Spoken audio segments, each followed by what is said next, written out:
El 25 de junio de 1876, el río Little Big Horn, en lo que ahora es Montana, fue testigo de uno de los enfrentamientos más emblemáticos en la historia del oeste estadounidense. La batalla, conocida también como la Última Resistencia, del general George Armstrong Custer, representó una confrontación épica entre las fuerzas del gobierno de los Estados Unidos y una coalición de naciones indígenas, principalmente los Sioux y los Charents, bajo líderes como Toro Sentado y Caballo Loco. Esta batalla no fue simplemente un choque entre dos fuerzas armadas, fue un evento cargado de simbolismo, en el que se cristalizaron los conflictos entre la expansión estadounidense hacia el oeste y la resistencia de las naciones indígenas. La campaña militar que culminó en Little Big Horn fue motivada en gran medida por la decisión del gobierno de los EUU de presionar a los Sioux para que cedieran las Colinas Negras, Black Hills, una región sagrada para ellos, donde se había descubierto oro en 1874. El general George Armstrong Custer, una figura controvertida y ya algo célebre por sus hazañas durante la Guerra Civil, lideraba la 7ª Caballería del Ejército de los Estados Unidos en lo que él y sus superiores esperaban sería una victoria decisiva sobre los indígenas.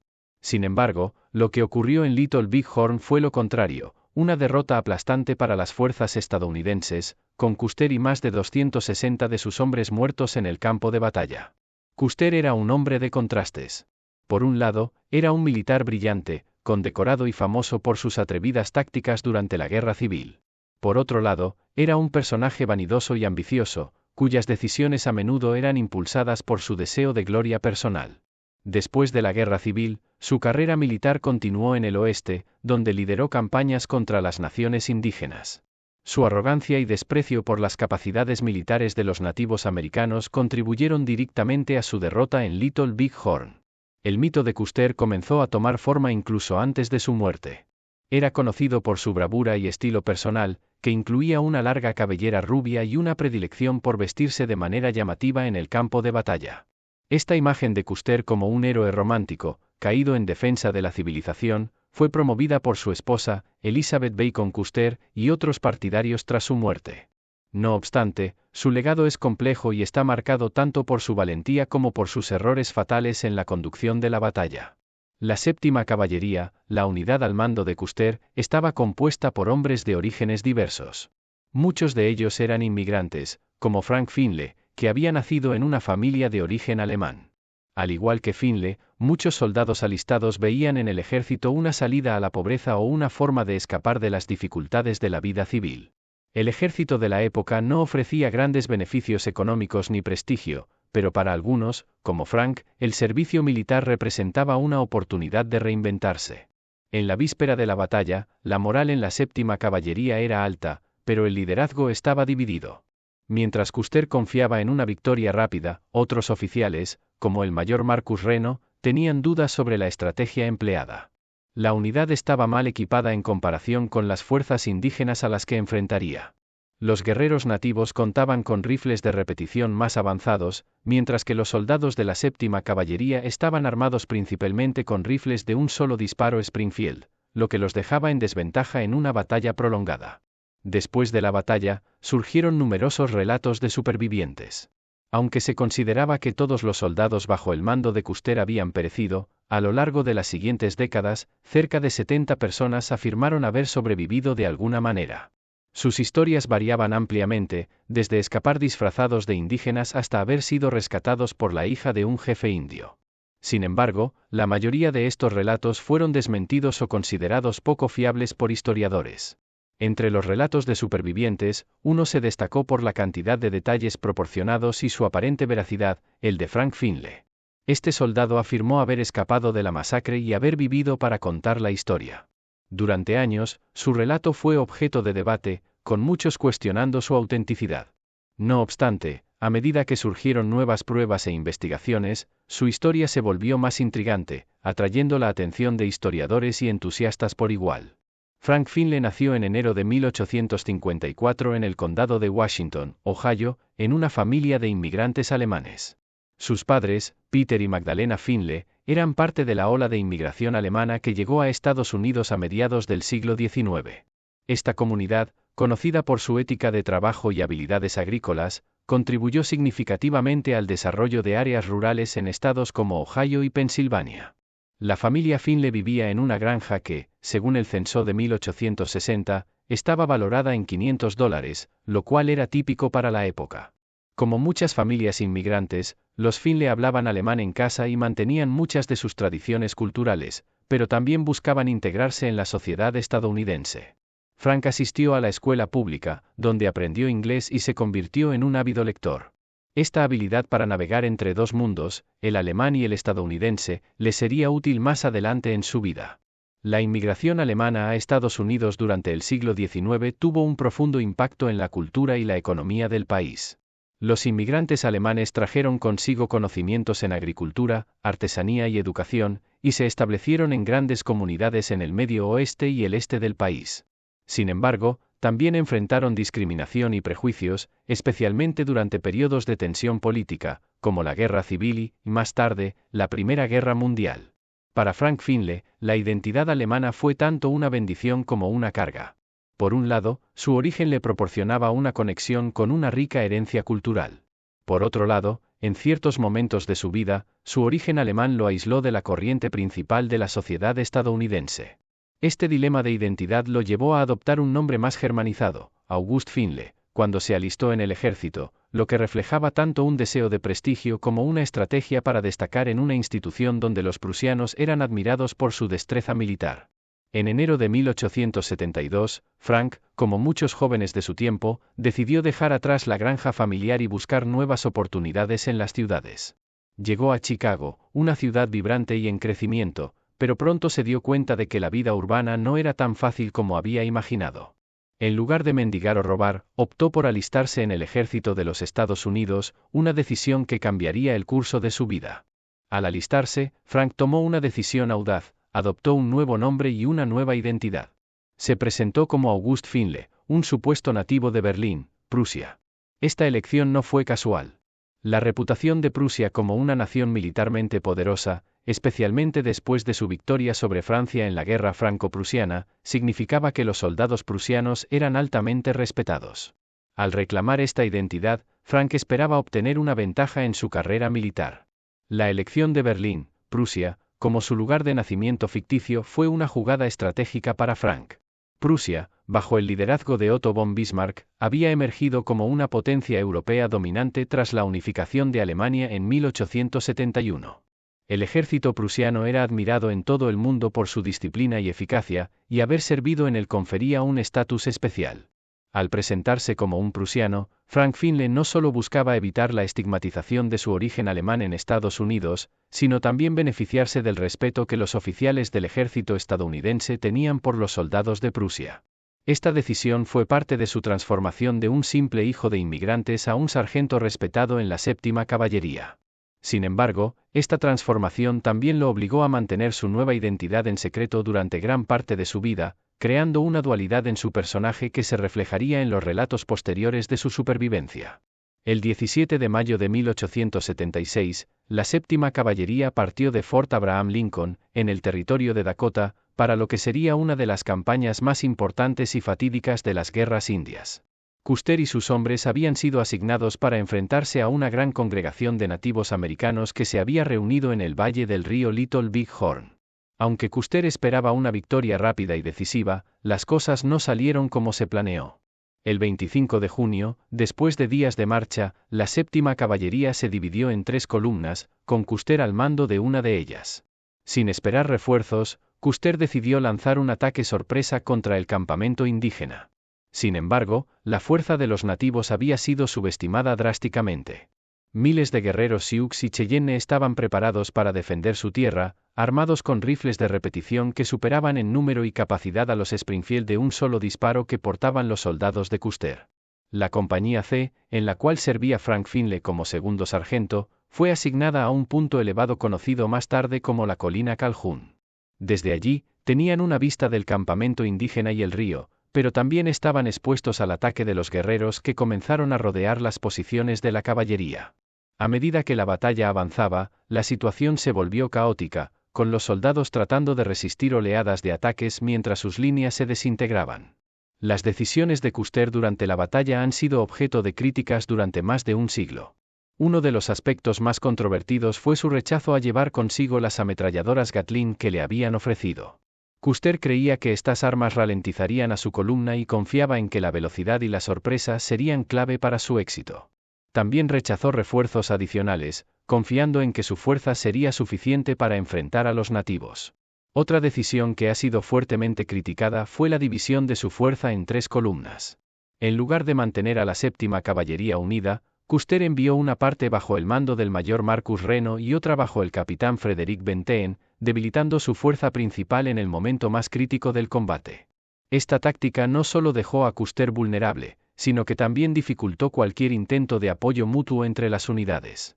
La Compañía C, bajo el mando del capitán Tom Custer, hermano de George Custer, era conocida por su lealtad y moral alta. Sin embargo, las tensiones antes de la batalla eran evidentes. Se dice que Tom Custer estaba visiblemente nervioso en los días previos al enfrentamiento, mientras que su segundo al mando, el teniente Harrington, sufría pesadillas recurrentes sobre ser capturado y torturado por los nativos. Frank Finley, como segundo sargento de la Compañía C, estaba cerca de los hermanos Custer durante el enfrentamiento. Las descripciones de la batalla sugieren que Finley estaba luchando para mantenerse al día con los otros soldados debido a su gran tamaño y el cansancio de su caballo. En un momento crítico, otro sargento, Daniel Kipe, recordó cómo Finley le gritó que su caballo estaba cediendo y que no podía seguir el ritmo del resto de la unidad. Este momento de dificultad marcó el comienzo del desenlace fatal para la Compañía C. A medida que la batalla se intensificaba, la Compañía C se encontró rodeada y superada en número. Los guerreros nativos, armados con rifles de repetición, comenzaron a avanzar sobre las posiciones de la caballería desde todas las direcciones. La retirada se convirtió en un caos, con muchos soldados abandonando sus posiciones en un intento desesperado por escapar. Algunos fueron abatidos mientras intentaban cruzar el río, mientras que otros, como el sargento Bobo, murieron luchando hasta el final en la colina de Custer.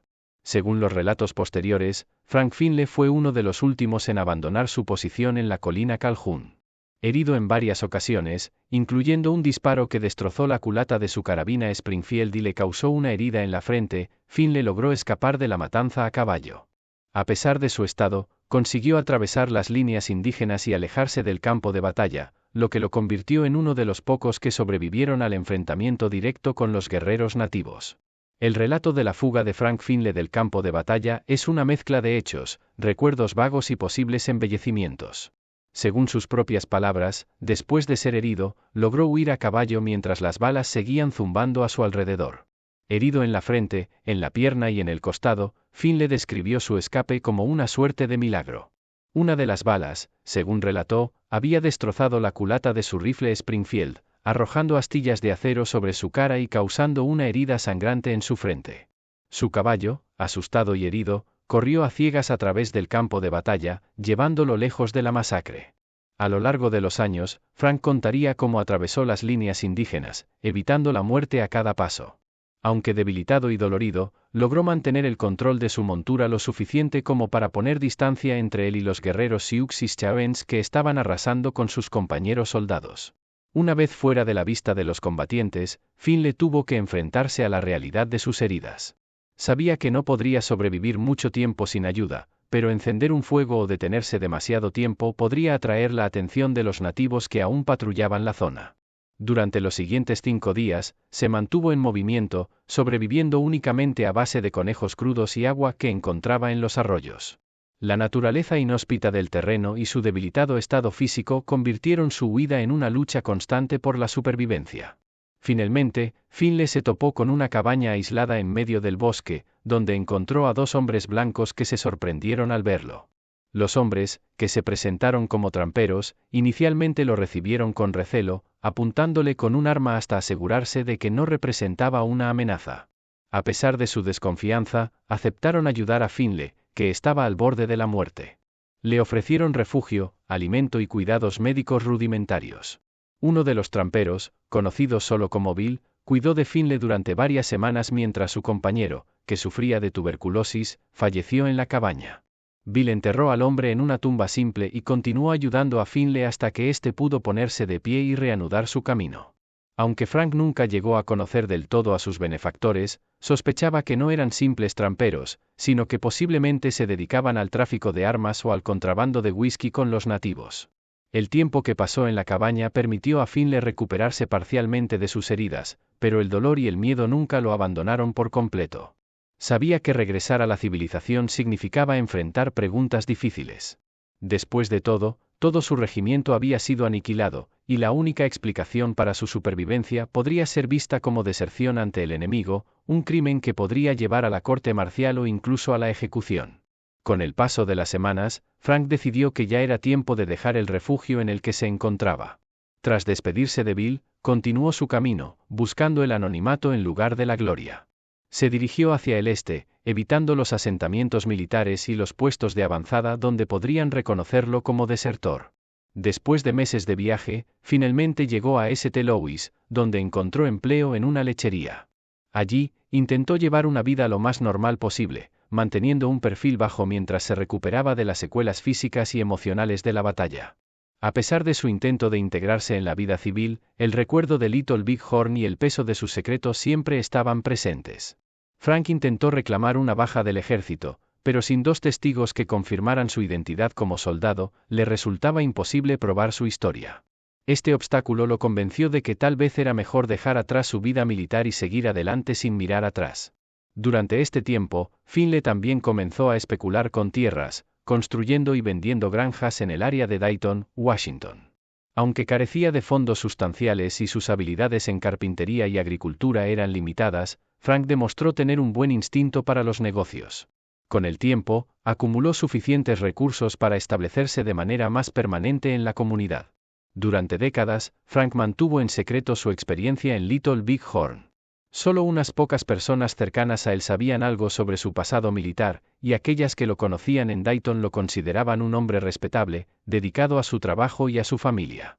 Sin embargo, este silencio no era únicamente por modestia.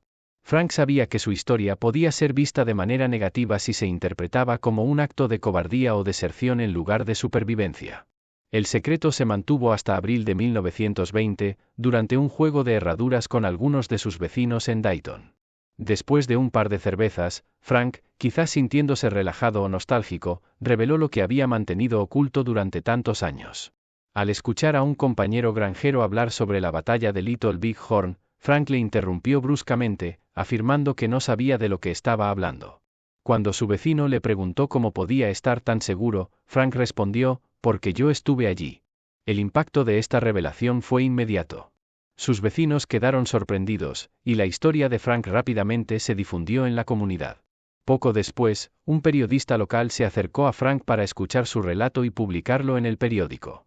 Aunque el periodista cometió algunos errores al transcribir la historia, la publicación atrajo la atención sobre el hombre que afirmaba haber sido el único superviviente de la masacre de Custer.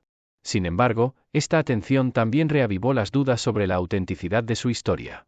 Algunos cuestionaron su relato debido a la falta de pruebas y la discrepancia con otros testimonios de la batalla. A pesar de esto, aquellos que conocieron a Frank en Dayton no dudaron de su integridad y creyeron en su historia, por más increíble que pudiera parecer. Después de dejar atrás su vida en St. Louis, Frank Finley llegó a Dayton, Washington, una pequeña comunidad en crecimiento donde encontró un nuevo comienzo. Allí conoció a Deya Rainwater, la hija de uno de los agricultores más exitosos y respetados de la región, Jacob Rainwater. En 1886, Frank y Deya se casaron, comenzando una vida juntos en el campo.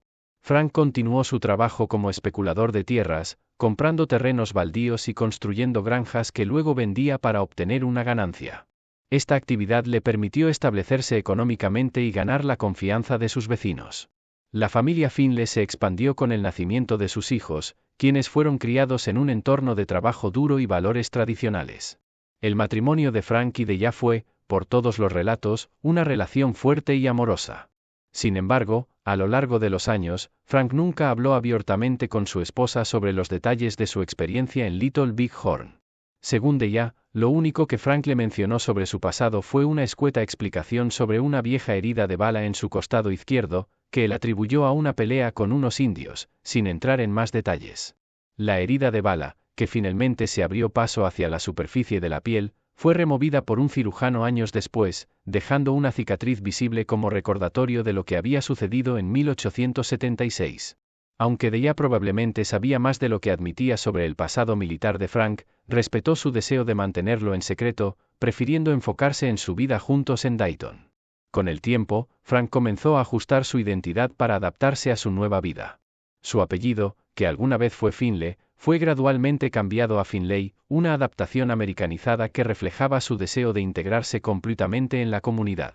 Este cambio también simbolizaba su alejamiento de su pasado como August Finlay, el supuesto prusiano que se había alistado en el ejército bajo una identidad falsa. A pesar de su éxito en Dayton, Frank nunca pudo deshacerse por completo de la sensación de que su historia aún no estaba completamente cerrada. Aunque había sobrevivido a la masacre de Custer y había construido una nueva vida, su deseo de ser reconocido como un verdadero veterano nunca desapareció. Intentó varias veces reclamar una pensión militar, pero la falta de documentos y testigos que pudieran confirmar su historia hizo que fuera imposible obtener el reconocimiento oficial que buscaba. Este deseo de reconocimiento se hizo más evidente a medida que envejecía. En 1921, durante el 45º aniversario de la batalla, Frank habló con un periodista sobre su experiencia en Little Big Horn, brindando detalles que solo un participante podría haber conocido. Sin embargo, su relato seguía siendo cuestionado por la falta de pruebas físicas o documentos que respaldaran su historia. La comunidad germano-estadounidense de Dayton, como muchas otras en los Estados Unidos, experimentó un cambio drástico en la percepción pública durante y después de la Primera Guerra Mundial. Antes de la guerra, los inmigrantes alemanes eran en gran medida respetados por su ética de trabajo y sus contribuciones a la economía local. Sin embargo, cuando Estados Unidos entró en la guerra contra Alemania, el sentimiento antialemán se extendió rápidamente por todo el país. Para Frank Finlay, este cambio en la opinión pública fue un desafío adicional. Su identidad alemana, que alguna vez había sido una parte importante de su historia personal, ahora se convirtió en un estigma. Aunque nunca había sido particularmente abierto sobre su origen prusiano, el clima político de la época lo llevó a ser aún más reservado sobre su pasado. Además, con el auge del sentimiento patriótico estadounidense y la creciente sospecha hacia todo lo relacionado con Alemania, Frank sintió que su decisión de ocultar su verdadero origen había sido acertada. A medida que se acercaba al final de su vida, Frank continuó viviendo en Dayton junto a su segunda esposa, Hermie, con quien se casó en 1926 tras la muerte de Deya en 1921. Hermie, una mujer anglosajona nacida en Canadá, lo adoraba, y aunque estaba al tanto de su experiencia en Little Big Horn, no estaba familiarizada con los detalles de la vida militar de Frank ni con la historia de los indios americanos. Después de la muerte de Frank en 1930, surgieron varias controversias sobre la veracidad de su relato. A lo largo de las décadas, los historiadores continuaron debatiendo si realmente había sido el único superviviente de la batalla de Little Big Horn o si su historia era una ficción creada para darle sentido a su vida. La falta de pruebas concluyentes, como registros militares que confirmaran su presencia en la batalla, dificultó la verificación de su historia. Sin embargo, algunos detalles de su relato coincidían con los testimonios de otros supervivientes conocidos de la Séptima Caballería, como el capitán Frederick Benteen, quien también describió la batalla como un caos total en el que las unidades se desintegraron y muchos hombres intentaron huir desesperadamente del campo de batalla. Además, el análisis moderno de la batalla, basado en estudios arqueológicos realizados en las décadas de 1980 y 1990, confirmó la dispersión de los cuerpos y la posibilidad de que algunos soldados hubieran logrado escapar del cerco indígena. Uno de los elementos más convincentes del relato de Finlay fue su descripción detallada de la retirada de la compañía C y la topografía del campo de batalla. Frank describió haber cruzado varias ramificaciones de un arroyo, un detalle que fue corroborado por el topógrafo Charles Coleman, quien midió las distancias y confirmó la autenticidad de las afirmaciones de Finlay. Estos detalles técnicos, junto con su conocimiento de la jerga militar de la época, apoyaban la posibilidad de que realmente hubiera estado presente en Little Big Horn. La historia de Frank Finlay no fue la única que surgió después de la batalla. A lo largo de las décadas, decenas de personas afirmaron ser los únicos supervivientes del desastre, cada una con su propio relato de cómo habían escapado de la muerte. Algunos de estos relatos eran claramente ficticios, inventados por personas que buscaban atención o algún tipo de beneficio. Otros, como el de Frank, eran más difíciles de descartar debido a la cantidad de detalles y la coherencia interna de la historia. Una comparación clave entre el relato de Frank y otros supervivientes era su enfoque en la lucha por la supervivencia. Mientras que otros afirmaban haber sido rescatados por indígenas o haber encontrado refugio de maneras poco probables, Frank se centraba en su lucha física para escapar del campo de batalla, lo que hacía que su historia fuera más creíble para algunos historiadores. Sin embargo, la falta de pruebas tangibles siempre dejó espacio para la duda. El legado de Frank Finley en la historia de Little Big Horn es complejo y está lleno de matices.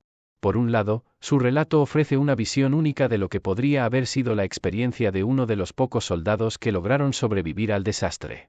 Por otro lado, la falta de pruebas concluyentes y las contradicciones en algunos aspectos de su historia hacen que su legado sea controvertido. En la memoria colectiva de la batalla, Frank ocupa un lugar curioso. Para algunos, es un héroe trágico que logró escapar de una muerte segura y vivir una vida plena a pesar de las dificultades. Para otros, es simplemente uno de los muchos que intentaron reclamar un papel en un evento histórico para ganar notoriedad.